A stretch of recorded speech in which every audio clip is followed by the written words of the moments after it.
جی دلپذیر بھائی، اور ابھی یہ ہمیں تھوڑی سی سیفر ملوک کے بارے میں سٹوری بتائیں گے۔ اب جی سیفر ملوک شہزادہ جو تھا ایک مصر کا شہزادہ تھا، مصر کا بادشاہ تھا، شاہ آسم کا بیٹا تھا، سیف اس کا نام تھا۔ اس نے جی خواب دیکھا، خواب نے اس جھیل کو بھی دیکھا اور مصر سے یہاں تک رستہ بھی دیکھ لیا اور پری بدر جمال کو بھی دیکھ لیا۔ تو صبح اٹھ کے اس نے اپنے باپ سے بتایا کہ اے باپ، میں نے رات پہ ایک جھیل دیکھا اور پری کو دیکھا، پری پر عاشق ہو گیا، اب مجھے پری کیسے ملے گی؟ اس کے باپ نے بولا آپ کو تو پری نہیں مل سکتی، وہ ناری ہے، آپ خاکی ہے، وہ آگ کی پیدائش ہے، آپ مٹی کی، آپ کو اور پری کا ملاپ نہیں ہو سکتا۔ لیکن وہ باپ کی نافرمانی سے کئی سال زمانے گھومتا پھرتا، آخر ناران میں پہنچا تو 12 سال راستے پہ لگے تھے۔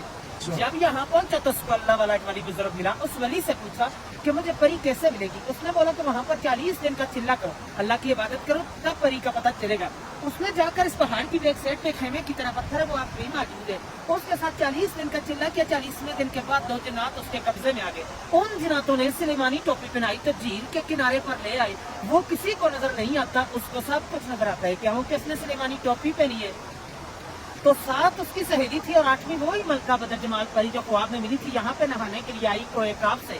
کوہ کاف جو ہے روس کے پاس ہے، چیچنیا کی طرف رشیا میں ہے، یہاں پہ نہانا شروع کر دیا۔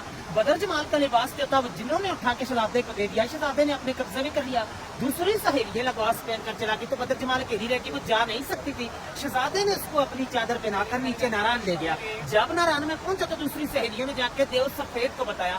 دیو سفید جو تھا پری کا عاشق کے مزاج مالک تھا کہ پری ہم سے جدا ہو گئی ہے، پتہ نہیں ہے جھیل کے اندر ڈوب کے مر گئی یا کسی چیز نے کھا لی، باہر کی بات نہیں بتائی کہ شہزادہ لے گیا۔ دیو نے آ کر غصے کے ساتھ اپنی ایڑی لگا کر یہاں سے سارے جھیل کو توڑ دیا، خارج کر دیا کہ شاید میری پری کا پتہ چلے۔ تو پھر آگے سے سارا بند ہی بند تھا، بہت بڑا تالاب جھیل تھا اور چھوٹی گروڑی کے پیچھے جو گیٹ جا رہا ہے وہاں سے پانی کا راستہ جاتا تھا۔ دیو نے یہاں سے توڑ دیا، یہاں سے توڑا، یہ پہلے آگے سے سارا بند تھا، وہاں سے جاتا تھا، تو دیو نے یہ سارا توڑ دیا۔ طوفان گیا ناران کے پاس تو پری اور شہزادے دونوں نے دعا مانگی کہ اللہ میں بچا، طوفان آ گیا، اللہ کی قدرت سے ایک سرنگ بن گیا، دائیں سائڈ سے بھی طوفان گزر گیا اور بائیں سائڈ سے بھی، پری اور شہزادہ دونوں بچ گئے۔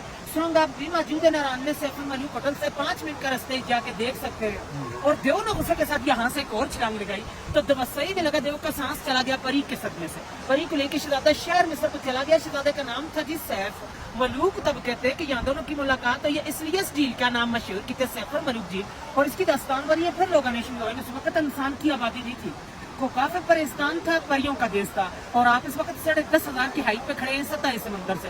وہ سامنے ملکہ پربت ہے، برف والی جو آخری چوٹی ابھی بادلوں کی لپیٹ میں ہے، اس کی 17 ہائٹ ہے، 7,000 یہاں سے اوپر ہے، لیکن آج دن تک اس پہاڑی کو کسی نے سر نہیں کر پایا۔ اس کے اندر سونے کی معیشت ہے، پریاں عبادت کرتی ہیں، جو بندہ بھی جاتے ہیں اس کو گرا دیتی ہیں۔